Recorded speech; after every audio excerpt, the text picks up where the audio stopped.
to talk about the principles of persuasion. When working with sales organizations, it's always amazed me how there can be such a dramatic variance in performance among salespeople. I regularly encounter situations where there'll be one salesperson that quadruples the performance of everyone else. This was the case in the first organization I worked with. At the time, it was perplexing to me. A number of years ago, some of the larger universities began to study this phenomenon. Researchers would secretly infiltrate sales organizations. They'd get hired as salespeople, and then from this vantage point, they'd collect data. They wanted to understand if there were common behaviors that influential people engaged in. In this section, we're going to share with you 6 principles they discovered. These are universal principles that persuasive people engage in. As humans, we've been hardwired so that some things affect us persuasively and others have the opposite effect. Implementing these principles can significantly impact your ability to influence others. Violating these principles destroys your ability to be persuasive. Dr. Robert Cialdini was one of the lead researchers in this area. If you Google his name, you'll find some of his research.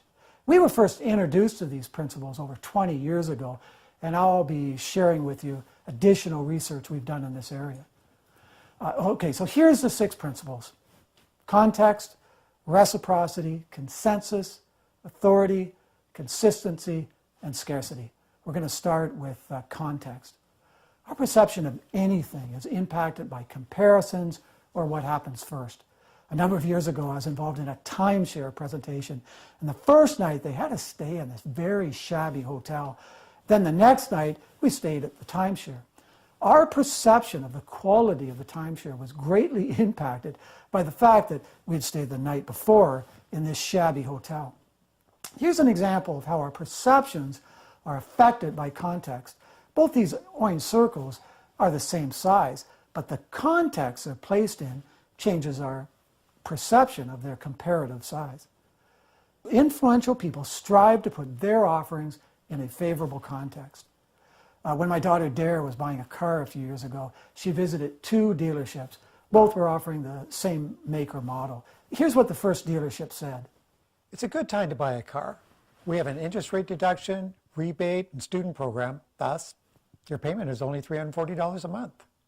The second dealership said basically the same thing, but added. It's a good time to buy a car. We have an interest rate deduction, rebate, and student program.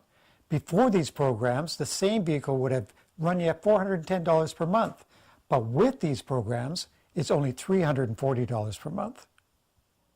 Using contrast, the second dealership created a greater perception of value.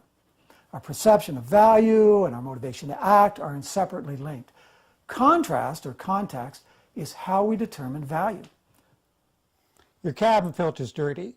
You may not know this, but you can buy a kit from the Wally Mart so you can clean your own cabin filter. Really? I didn't know that. Yeah, it's only $50. Do you have a high-speed blower? No. Well, it helps to have one, but you can make do without one. Here's what you do. Step 1, you need to remove all the loose dirt. Second, you need to create a bath with a special cleaner in it to soak the filter in for 24 hours. Next, you need to hang it up in an open area with lots of breeze for 48 hours. Are you following me? I think so. How open does the area need to be? Lots of breeze, lots of breeze.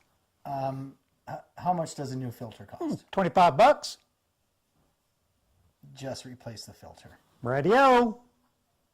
In this situation, a filter would seem like a minor investment in context to the alternative. This actually happened to me. When I inquired later, I found out that this guy had a 100% closing ratio on filters. Not knowing this principle, sometimes salespeople put their offerings in an unfavorable context. One time a salesperson asked, when I asked him what the price was of the product he was showing me, he told me and then quickly said, "Don't worry, I'll get you a better price." By diminishing his price, he destroyed his ability to create context or comparisons. Our perception of quality, price, service, and value is greatly impacted by context. We should always strive to put our offerings in a favorable context. Okay, let's talk about reciprocity.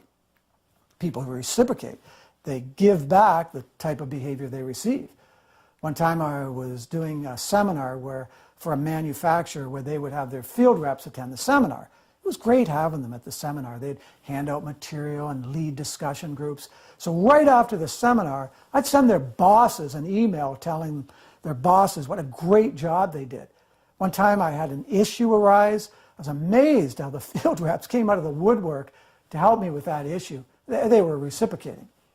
The thing to remember is that if you focus on giving, you don't have to worry about getting. Every year I pay my tax accountant more than he invoiced me for. I'm always amazed at the lengths he'll go to protect my interests.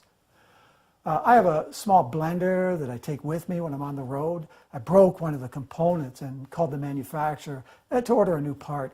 Let's listen to what happened. Thank you for calling Ninja. How can I help you? Well, I need to order a part for my blender. I've got the part number right here. What happened? I dropped my canister and it broke. That's too bad. You know you'll have to pay for the replacement part. I know. Okay, let's get the details. What's your address? 684, line 2. I should also say you have to pay for the shipping also. Yeah, I know. Do you drop things often? I opened the fridge and it dropped out. I need to put you on hold for a minute. You know what? We're going to pay for the whole thing, shipping and all. Wow, I did not expect that. No problem. By the way, would you be willing to complete a survey after the call? Absolutely. The principle of reciprocity is amplified to the degree that something's unexpected and appreciated. This was amplified by the way this customer service rep handled me. So before you ask for anything, give something first. I have a friend of mine who's one of North America's top lift truck salespeople. And when Frank would first visit a client, he'd asked if he could have a brief tour of the operation. During the tour, he'd actively look for an issue or problem they were having that he could help them solve. It might be something related to safety or production. Before reviewing a quote with the client, Frank would first give the client something that would help them solve the problem they were having. Using this approach, Frank rarely found himself in a situation where price was the only issue. The law says, I do something for you, you'll do something for me. You'll increase your influence, your closing percentage, and customer loyalty if you actively look for things that you can do first that your clients both value and appreciate. Okay, let's talk about consensus and authority. We use these two principles to help us expedite decision making. Here's what consensus is. It's what other people that are similar to us have done. Here's what authority is. It's the recommendations of experts we trust.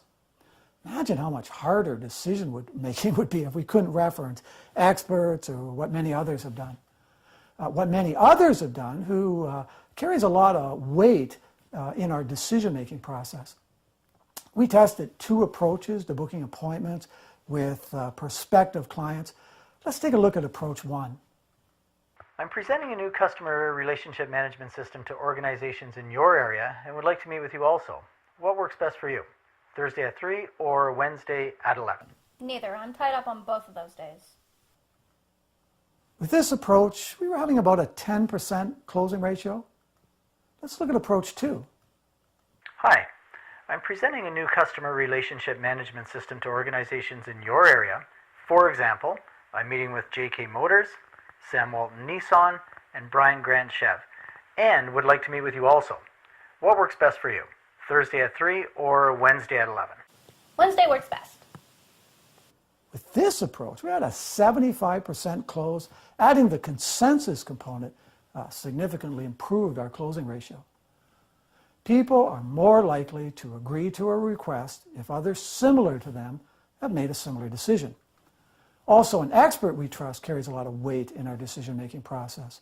I subscribe to an advisory newsletter because an expert I trust recommended the letter.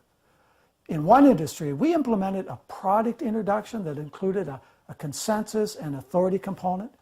I'm excited to show you this vehicle. It's one of our best sellers and received the IHHS Top Safety Award.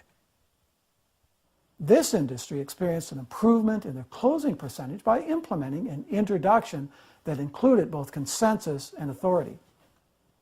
We're more likely to say yes if an expert we trust supports our decision and other people just like us have done the same thing.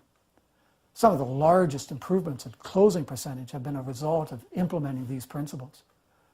Okay, let's talk about consistency.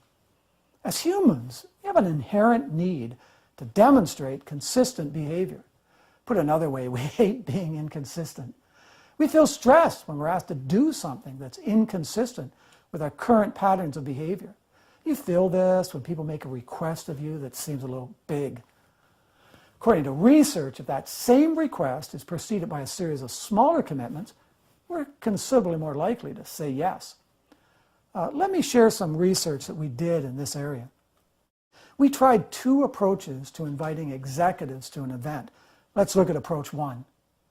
Hi, I'm with JZ Technology, and we're holding an event in which we will introduce our newest power conversion system to organizations in your area. We're holding the event on July 15th and 23rd. Can we reserve a seat for you on one of those dates? Approach 2, we broke the final commitment into a series of smaller commitments. I want you to see what that looked like.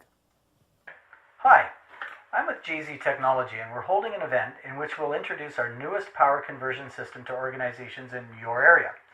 I'm just calling to run the dates by you. We're holding the event on July 15th and 23rd. Which one of those dates would best fit your schedule? I think the 23rd works best. Would you like to bring someone with you? I would probably bring my plant manager. Okay, I'll set aside 2 seats for you. Can I ask a favor from you? Sure. We're going to be making arrangements on your behalf and incurring some expense on the anticipation you'll be attending. Will you please not cancel your seat? I'll give you a call if something changes. Breaking the final commitment into a series of smaller commitments improved our closing percent by about 30%. One way of looking at the principle of consistency is that we accumulate yeses on the road to our final commitment. Once people have answered one question positively, their brain finds it physically unpleasant to answer the next question negatively. We'll more easily gravitate to a decision when it's consistent with past decisions. In one industry, we implemented something we called the quick interview. This happened after the product demonstration. Salespeople would revisit each thing the customer originally said was important to them and determine if the product demonstrated met that need. Engaging the customer to say yes, yes, yes, that it met each of these needs dramatically improved the chance they would move to the next stage of negotiation or the next stage in the process. Of course, if it did not meet the customer's needs, well, they'd have to find another product. All right, let's talk about scarcity. People find objects and opportunities more attractive to the degree that they're scarce and rare or dwindling in availability.